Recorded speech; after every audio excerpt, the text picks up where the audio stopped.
नमस्कार आज आपण या व्हिडिओमध्ये प्रकरण दुसरे अभ्यासणार आहोत. प्रकरण दुसऱ्याचे नाव आहे मानवी हक्क, ह्युमन राईट्स म्हणतो आपण त्याला. ह्या प्रकरणाच्या अंतर्गत आपण मानवी हक्कांची संकल्पना अभ्यासणार आहोत. त्याचबरोबर मानवी हक्कांचा उगम कसा झाला, मानवी हक्कांची उत्क्रांती म्हणजे कशा पद्धतीने मानवी हक्क हे उत्क्रांत होत गेले, इव्होल्ड होत गेले, आपण हे अभ्यासणार आहोत. त्याच्यानंतर आपण मानवी हक्कांचा वैश्विक जाहीरनामा किंवा मानवी हक्कांचा जागतिक जाहीरनामा अभ्यासणार आहोत. त्याला आपण थोडक्यात UDHR असं म्हणतो. UDHRचा फुल फॉर्म काय मित्रांनो? Universal declaration of human rights. Okay. नंतर आपण भारतीय राज्यघटनेमध्ये मानवाला कोणते मूलभूत अधिकार प्राप्त झालेले आहेत किंवा भारतीय राज्यघटनेतील भारतीय नागरिकास कोणते मूलभूत हक्क मिळालेले आहेत त्याच्याविषयी आपण ऊहापोह करणार आहोत. सुरुवातीला आपण मानवी हक्कांची संकल्पना काय आहे ते आपण अभ्यासूया. त्याला आपण इंग्रजीत म्हणतो कन्सेप्ट ऑफ ह्युमन राईट्स. बरोबर. बघा बाळांनो, व्यक्तिविकासासाठी हक्कांची नितांत गरज असते.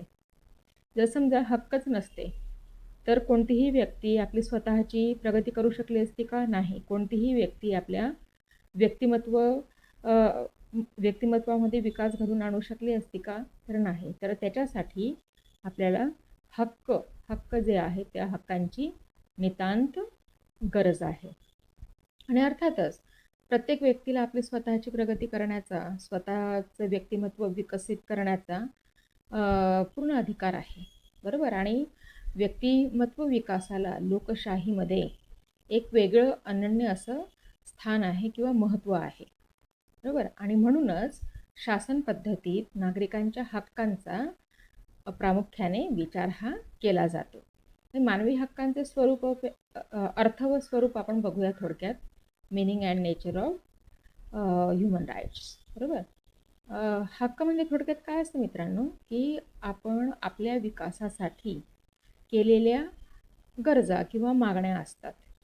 बरोबर. एखाद्या व्यक्तीला वाटत असेल की मला माझा व्यक्तिमत्व विकास अजून चांगल्या पद्धतीने साधायचा आहे, मग त्याच्यासाठी त्याने केलेल्या मागण्या किंवा गरजा.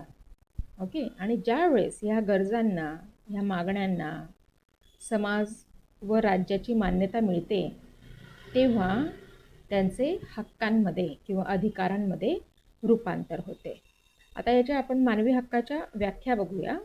येथे 2 व्याख्या दिलेल्या आहेत. त्याच्यातली आपण ही एक लहान व्याख्या बघूया मानवी हक्कांची. सोपी आणि समजण्यास अतिशय सोपी अशी आहे.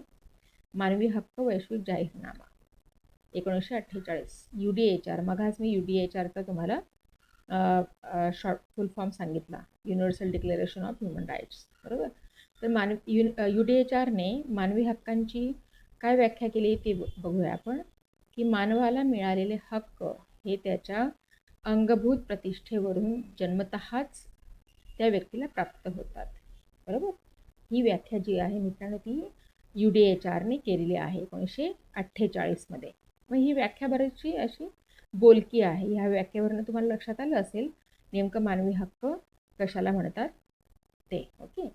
बघा मित्रांनो, व्यक्ती हा जो आहे तो समाजाचा एक घटक आहे, महत्त्वपूर्ण घटक आहे, नंतर अतिशय ॲक्टिव्ह असा घटक आहे.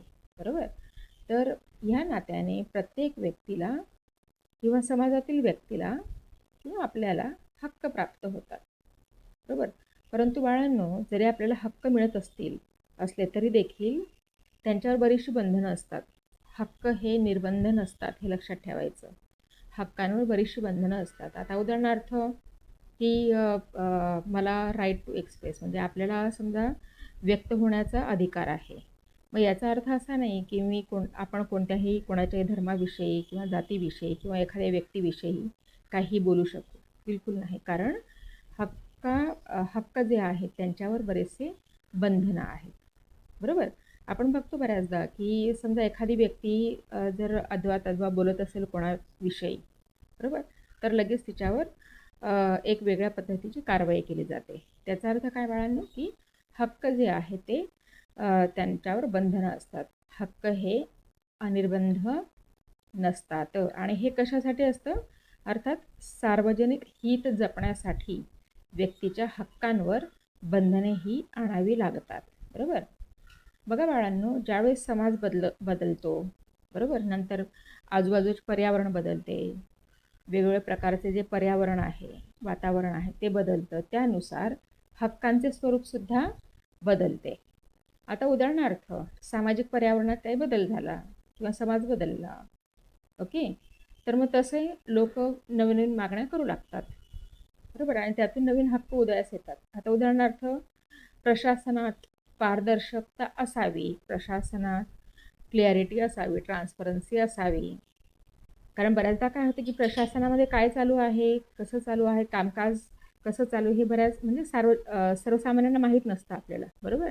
आणि ह्या गरजेतून, ह्या मागणीतूनच एक वेगळ्या प्रकारचा हक्क निर्माण झाला, तो म्हणजे काय, माहितीचा अधिकार. बरोबर. 2005 आपल्याला माहितीचा अधिकार प्राप्त झाला आहे. बरोबर. आणि माहितीचा अधिकार याचे प्रणेते कोण आहेत बाळांनो? अण्णा हजारे. ओके. हां. तर बघा बाळांनो, व्यक्तीच्या विकासाव्यतिरिक्तच हक्कांमुळे अनेक उद्दिष्ट साध्य होतात. बरोबर. की आता उदाहरणार्थ काही हक्क मिळाले, त्याच्यामुळे त्या व्यक्तीचा फक्त व्यक्तिमत्व विकासच झाला असं नाही, तर त्याच्या व्यतिरिक्त असे बरेचसे उद्दिष्टे साध्य होतात मित्रांनो. म्हणजे त्या व्यक्तीला समाजामध्ये प्रतिष्ठा मिळते. बरोबर. नंतर जे काही सामाजिक आर्थिकदृष्ट्या दुर्बल घटक असतात, काही घटक असे आहेत समाजामध्ये की जे शिक्षणापासून वंचित आहेत, रोटी मिळवण्यापासून वंचित आहेत. अशा घटकांना देखील त्यांच्या हक्कांची जाणीव करून देऊन त्यांना विकासाच्या विविध संधी ह्या दिल्या जातात. बरोबर. आणि त्याच्यामुळे काय होतं मित्रांनो की सर्व वर्गातील लोकांमध्ये म्हणजे एकंदरीत समाजामध्ये मानवी हक्कांमुळे सुरक्षिततेची भावनाही निर्माण झालेली आढळून येते. आता याच्या पुढचं बघू आपण की मानवी हक्कांचा उगम कसा झाला, origin of human rights. Okay. बघा मित्रांनो, मानवी हक्कांचा उगम जो आहे तो अतिशय प्राचीन आहे खरं म्हणजे. परंतु तो प्राचीन जरी असला तरी मानवी हक्क ही जी संकल्पना आहे ती जगासमोर खऱ्या अर्थाने 1215च्या इंग्लंडमधील मॅग्ना कार्टा किंवा त्याला आपण मॅग्ना चार्टरच्या रूपाने समोर आला. बघा बाळांनो, काय झालं की सन 1199 ते 1216 या काळात इंग्लंडमध्ये एक राजा होता, त्याचं नाव होतं जॉन. बरोबर. तर ह्या कालखंडामध्ये 1199 ते 1216 ह्या कालखंडात, ह्या कालावधीमध्ये इंग्लंडचा राजा जॉन ह्याने फ्रान्ससोबत युद्ध करण्यासाठी तयारी सुरू केली. त्यासाठी त्याला खूप मोठ्या प्रमाणावर पैशाची गरज होती आणि त्याने काय केलं, जॉन राजाने, की जनतेवर कर लादायला सुरुवात केली. जनतेवर मोठ्या प्रमाणात कर लादायला सुरुवात केली आणि जनतेला हे अमान्य झालं आणि त्या जनतेने राजाविषयी बंड पुकारलं. आणि सर्व जनतेने, गरीब असो श्रीमंत असो, सर्व जनतेने राजाच्या विरोधात आंदोलन केले.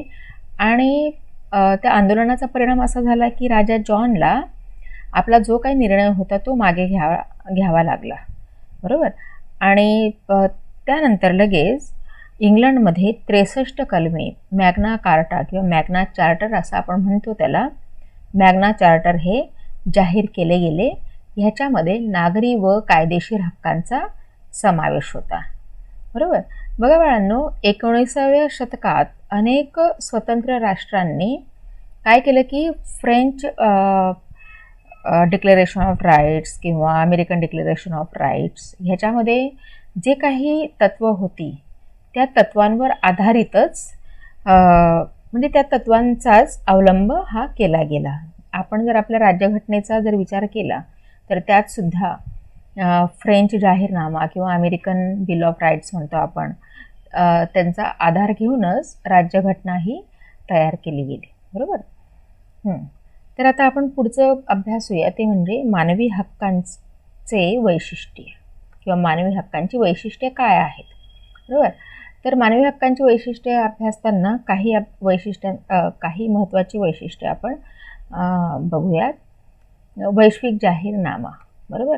त्याला आपण इंग्रजीमध्ये म्हणतो universal declaration of human rights.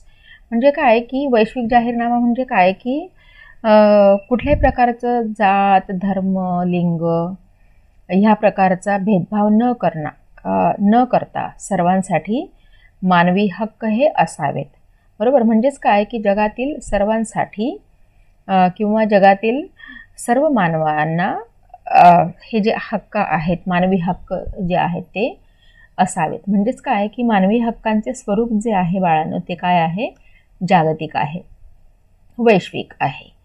आता दुसरं वैशिष्ट्य बघूया, हेतू. मानवी हक्कांचा हेतू काय आहे? मानवी हक्कांचा मुख्य हेतू काय आहे की जगातील संपूर्ण मानव जातीला संरक्षण देणे, बरोबर. तसंच मानवजातीला आपल्या गुणात्मक विकास करण्यासाठी किंवा आपला व्यक्तिमत्व विकास करण्यासाठी मानवी हक्कांचा उपयोग व्हावा वगैरे वगैरे, हा मुख्य हेतू आहे. एकूणच काय की समाजहित साधणं हे मानवी हक्कांचं मुख्य वैशिष्ट्य आहे किंवा हेतू आहे. नंतर तिसरं वैशिष्ट्य काय आहे, सामाजिक जीवन. की आपल्याला माहिती आहे की मानव हा समाजशील प्राणी आहे, बरोबर.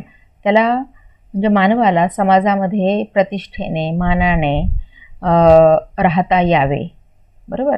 आणि त्यासाठी त्याला मानवी हक्कांची अतिशय नितांत गरज आहे. जर मानवी हक्क नसतील तर मानवाला आपलं जीवन जे आहे ते प्रतिष्ठेने जगता येईल का? नाही, बरोबर. नंतर चौथं वैशिष्ट्य आपण अभ्यासूया, ते म्हणजे अत्यल्प हक्क. अत्यल्प हक्क म्हणजेच काय बाळांनो की मानवी हक्क जे आहेत ते अत्यल्प असले पाहिजेत की ज्यांचा उपयोग समाजातील प्रत्येक नागरिकाला राष्ट्राविरुद्ध व सार्वजनिक हक्कांविरोधात वापरता येतील, बरोबर. परंतु हे अत्यल्प हक्क कसे असावेत की जेणेकरून मानवाची समाजामध्ये प्रतिष्ठा राहावी, त्याची किंमत राहावी, एवढे तरी प्रत्येक व्यक्तीस हक्क हे प्राप्त व्हायला हवेत. नंतर मानवी हक्कांमुळे मानवी विकासास सहाय्य होते, बरोबर.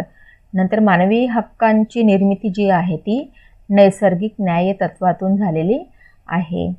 नंतर सातवं वैशिष्ट्य काय आहे की मानवी हक्कांचा उगम, तो आपण इतक्यातच अभ्यासला, बरोबर. आता पुढचं बघूया आपण, मानवी हक्कांची उत्क्रांती, इव्होल्युशन ऑफ ह्युमन राईट्स, बरोबर. मगाच मी सांगितलं बाळांनो की मानवी हक्क ही संकल्पना जी आहे ती मानवी संस्कृती इतकी जुनी आहे, ते अतिशय प्राचीन आहे,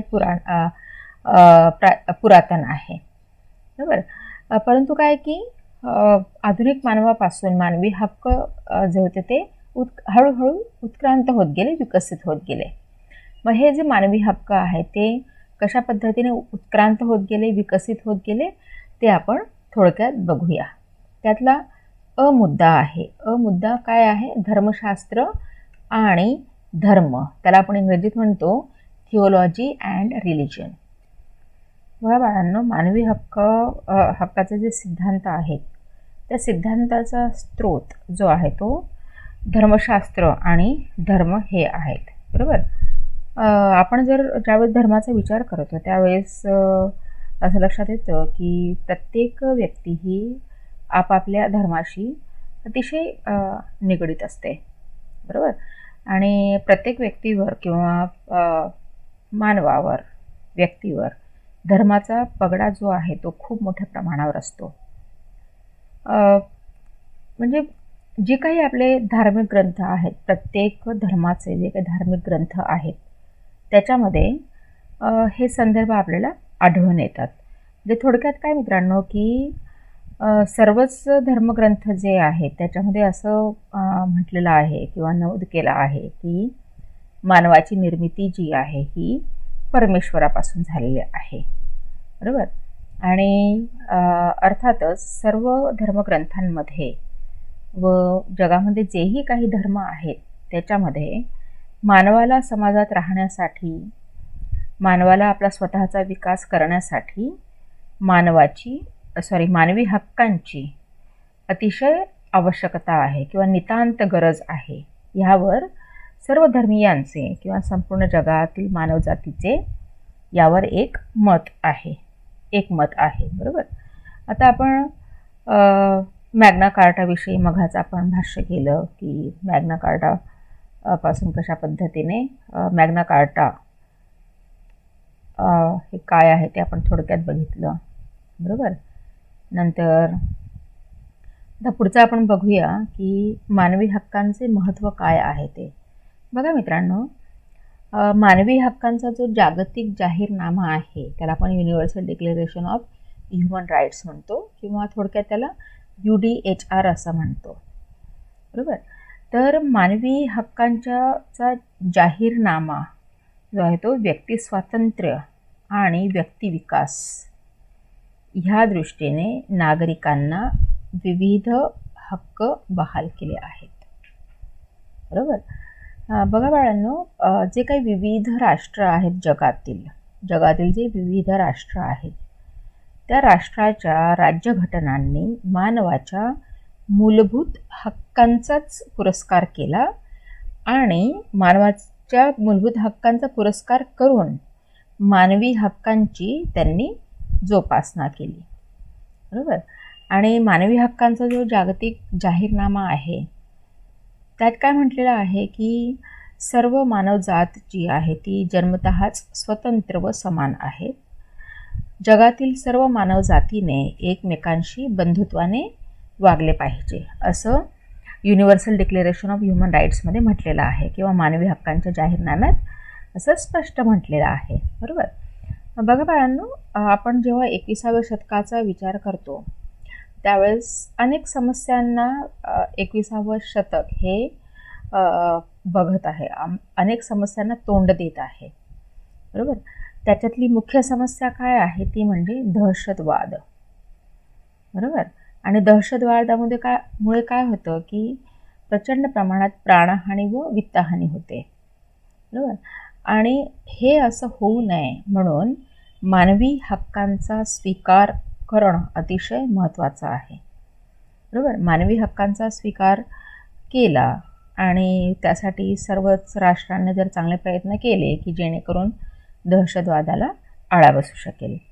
नंतर आपण जेव्हा 21व्या शतकाचा विचार करतो त्यावेळेस 21व्या शतकामध्ये खाजगीकरण, जागतिकीकरण, उदारीकरण ह्या गोष्टींना अतिशय महत्त्व प्राप्त झालं आहे. आणि अर्थातच सर्व राष्ट्रांनी, जगामध्ये जी राष्ट्र आहेत त्यांनी हे जे काही बदलणारं जग आहे किंवा बदलणारी परिस्थिती आहे, म्हणजे ती सामाजिक असो, आर्थिक असो, सांस्कृतिक असो, तर ह्या बदलणाऱ्या परिस्थितीशी एक प्रकारे आपण म्हणतो त्याला की त्या बदलणाऱ्या परिस्थितीशी स्वतःही बदलावे. बरोबर. किंवा जे काही बदल आहेत ते आनंदाने स्वीकारावे आणि त्याच्यातूनच अर्थातच त्यातच मानवाचे हित हे जे आहे हे दडलेले आहे. बरोबर.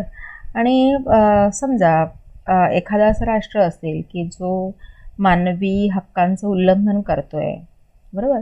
मग त्या राष्ट्राच्या विरोधात जी काही युनो संघटना आहे त्या युनो संघटनेच्या सदस्यांनी जे राष्ट्र मानवी हक्कांचं उल्लंघन करत आहे त्या राष्ट्रावर एक विशिष्ट पद्धतीने किंवा वेगळ्या पद्धतीने कारवाई करणं आवश्यक आहे. म्हणजेच काय की जगातील सर्वच राष्ट्रांनी मानवी हक्कांचं संरक्षण केलं पाहिजे. बरोबर. आणि संपूर्ण जगामध्ये शांतता प्रस्थापित होणे हे खरं म्हणजे मानवी हक्कांचं ध्येय आहे. बरोबर. की जेणेकरून जगातील सर्व मानवी जातीला शांततेने जगता येईल. बरोबर. आपले अधिकार व्यवस्थित उपभोगता येईल. ही काय आहेत मानवी हक्कांची मुख्य उद्दिष्टे आहेत, वैशिष्ट्ये आहेत, महत्त्व आहे. बरोबर. आता आपण क भाग बघूया, तो म्हणजे नैसर्गिक कायदा सिद्धांत. बरोबर, आपण हे काय अभ्यासत आहोत मित्रांनो? मानवी हक्कांची उत्क्रांती कशा पद्धतीने होत गेली. धर्मशास्त्र आणि धर्म हे बघितलं आपण थोडक्यात, मॅग्ना चार्टर विषयी बघितलं थोडक्यात. आता क पॉईंट बघूया आपण, तो म्हणजे नैसर्गिक कायदा सिद्धांत.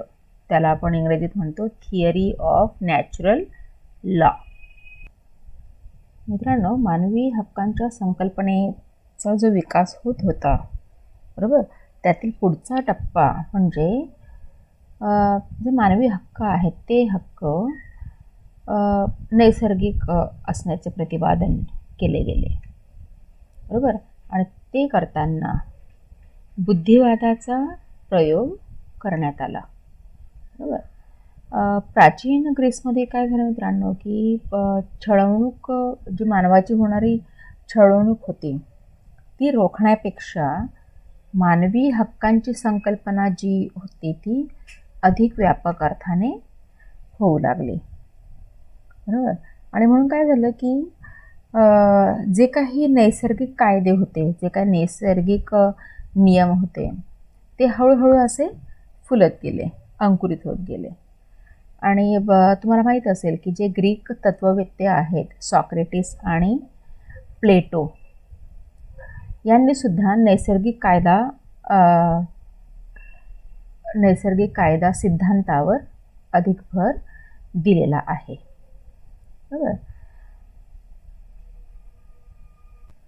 नंतर आपण हळूहळू जर 17व्या शतकाकडे जर वळलो तर आपल्याला एक लक्षात येईल की 17व्या शतकानंतरच्या अनेक विचारवंतांनी व्यक्ती आणि तिचे हक्क यांच्यावर अधिक भर देण्यास सुरुवात केलेली ही आढळून येते. आता ड पॉईंट आहे, ड मुद्दा म्हणजे नैसर्गिक हक्क सिद्धांत. त्याला आपण इंग्रजीत म्हणतो नॅचरल राईट थिअरी किंवा नॅचरल राईट थिअरी, किंवा त्याला म्हणतो आपण थिअरी ऑफ नॅचरल राईट्स. आधुनिक आंतरराष्ट्रीय कायद्याचा जनक जो आहे तो कोणाला मानलं जात आहे? ते ग्रॅशियस यांना. बरोबर, मग हे ग्रॅशियस यांनी असं प्रतिपादन केलं की मानवमात्रामध्ये शांततेने जगण्याचा व इतरांबरोबर गुण्यागोविंदाने राहण्याचा नैसर्गिक स्वरूपाचा मानव स्वरूप हुरूप आहे. बरोबर, तर हे जे ग्रॅशियस आहेत, ग्रॅशियसने नैसर्गिक कायद्याची व्याख्या अशी केली होती की उचित कारण मीमांसेची अतः प्रेरणा, अशी ग्रॅशियस यांनी नैसर्गिक कायद्याची व्याख्या केली. बरोबर, काय व्याख्या केली? उचित कारण मीमांसेची अतः प्रेरणा. बरोबर, नंतर ॲक्विनास त्यांनी काय प्रतिपादन केलं की देवाच्या कायद्याचा, आता आपण थोडक्यात हॉब्सच्या संकल्पनेविषयी बघूया. बघा बाळांनो, हॉब्सने मानवाच्या वैयक्तिक स्वातंत्र्य व समतेचे ठामपणे समर्थन केले होते. हॉब्सच्या म्हणण्यानुसार नैसर्गिक अवस्थेमध्ये, म्हणजे प्राचीन काळी मानव हा नैसर्गिक अवस्थेत राहत होता, माहिती तुम्हाला. बरोबर, तर त्या अवस्थेमध्ये प्राचीनकालीन मानव हा सुखाच्या शोधात फिरत असे, किंवा आपल्याला सुखाने गुण्यागोविंदाने चांगल्या पद्धतीने राहता यावे म्हणून. आणि त्याचबरोबर तिला प्राचीन मानवाला हिंसेचे देखील भय वाटत असे. आणि म्हणून मग प्राचीन मानव काय करत असे की टोळ्याटोळ्यांनी एकत्र राहत असे. बरोबर, आणि त्याच्यानंतर त्यांनी काय केलं की राज्य बनवण्यासाठी त्यासाठी त्यांनी काय केलं की ते एकत्र आले, त्या टोळ्या एकत्र आल्या किंवा ते लोक एकत्र आले आणि त्यांनी राज्य बनवण्यासाठी परस्परांशी करार केला. बरोबर, येथे हॉब्सचं काय म्हणणं आहे की ज्यावेळेस राज्य म्हणजे सुखप्राप्तीचं ध्येय साध्य करण्यासाठी एखादं राज्य किंवा एखादं राष्ट्र नैसर्गिक हक्कांवर आधारलेल्या नैसर्गिक कायद्याची आखणी करतो, त्यावेळेस त्या राज्यातील किंवा त्या देशातील व्यक्तीने सुद्धा राजाशी निष्ठा राखण्याचे वचन द्यावे. बरोबर. हल्ली आपण पाहतो की हल्ली फोडाफोडीचं राजकारण खूप मोठ्या प्रमाणावर होतं. त्याच्यामुळे काय होतं की जी काही लोकांची जी सुरक्षा आहे, सुरक्षितता आहे मानवजातीची, ती धोक्यात येते. बरोबर. तर तसं होऊ नये म्हणून हॉब्स काय म्हणतात की म्हणजे सुखप्राप्तीचं ज्यावेळेस ध्येय साध्य करावयाचे असते त्यावेळेस त्या राज्याने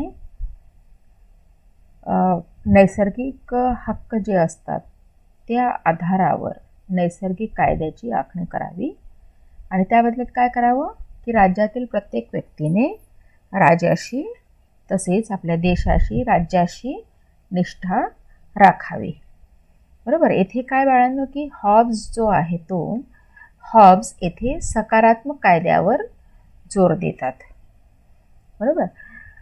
हॉब्सच्या मतानुसार नैसर्गिक कायदा जो आहे तो अतिशय संदिग्ध व पोकळ आहे. बरोबर. पोकळ असून अर्थबोधनाच्या संदर्भात मोठे मतभेद असू शकणारा आहे. बरोबर. म्हणून सकारात्मक कायद्यानुसार मानवी हक्कांच्या निरंकुश असण्याऐवजी समाजाने आपल्या गरजा भागवण्याच्या दृष्टीने त्यांच्यामध्ये देवाणघेवाण आणि सुधारणा करणं अपेक्षित आहे. ओके. नंतर हक्क जे आहेत हे कायद्याचे मूल आहे. खऱ्या कायद्यांद्वारा खरे हक्क हे व्यक्तीस मिळत असतात. परंतु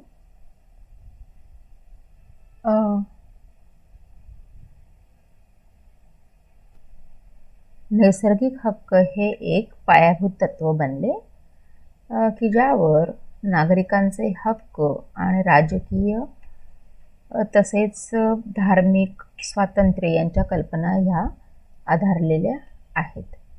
आणि यांचं प्रमुख निरूपणकर्ता कोण आहे? John Locke. Okay. John Locke हा 17व्या शतकातील इंग्लिश तत्त्वज्ञ आणि आधुनिक काळातील सर्वात महत्त्वाचा असा नैसर्गिक कायद्याचा प्रतिपादक होता. बरोबर. हां. नंतर 18व्या शतकात जीन आणि जेकोस रुसोने लॉकचा जो नैसर्गिक हक्क सिद्धांत होता तो पुढे नेला. बरोबर. ह्या दोघा विचारवंतांनी म्हणजे जीन जेकोस आणि रुसो, ओके, ह्या दोघा विचारवंतांनी असे प्रतिपादन केले की नैसर्गिक हक्कांचे सामाजिक कराराद्वारे नागरी हक्कांमध्ये रूपांतर झाले आहे, जे एका बाजूला व्यक्तीच्या नैसर्गिक हक्कांवर नियंत्रण ठेवतात पण त्याचबरोबर त्याच्या नागरी हक्कांच्या संरक्षणाची हमी देखील देतात. अशा पद्धतीने आपण